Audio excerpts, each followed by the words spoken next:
एउटा हस्ताक्षर गर्दा माननीय स्वास्थ्य मन्त्रीज्यू पनि हो, सम्माननीय प्रधानमन्त्रीज्यू पनि हो। हामीले त्यो निर्णयको कार्यान्वयन मात्रै खोजेका हौँ र हामीले प्रहरी दाजुभाइलाई हामीले अन्य आन्दोलन जस्तो या तोडफोड गर्ने केही हामी छैनौँ, नारै लाउँदैनौँ भन्दा पनि उहाँहरूले हामीलाई जान दिनुभएको अवस्था छैन। अब 30 जना जति मन्त्रीज्यूले बोलाउनु भएको छ, त्यहाँ साथीभाइहरूले राजी हो भने हामी जान्छौँ, नभए हामी फेरि जुलुसै लिएर स्वास्थ्य मन्त्रालय छिर्ने हो। र डाक्टर छिर्न नमिल्ने मन्त्रालय भनेपछि हाम्रो देशको हरिबिजोग के रहेछ भन्ने यहीँबाट बुझ्छु। यहाँ हामी 100-150 डाक्टर थियौँ, हाम्रो समस्याको थियो, हामीले चाहिँ समाधान खोजेको। हिजै हामी चाहिँ स्वास्थ्य मन्त्रालय माइतीघरबाट गएर स्वास्थ्य मन्त्रालय धर्ना दिन्छु 2 घन्टा भनेका थियौँ।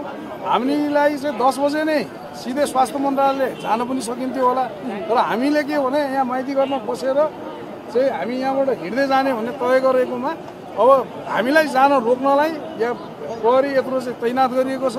यद्यपि राज्यले प्रहरीकै उसमा गर्ने हो भने आफ्नो 16औं निर्णयको कार्यान्वयन गर्न गृह प्रशासनको प्रयोग गरोस्। हामीलाई रोक्नलाई गृह प्रशासन चाहिँदैन, किनभने हामी आफैमा सेतो कोट लाउने प्रहरी हौँ।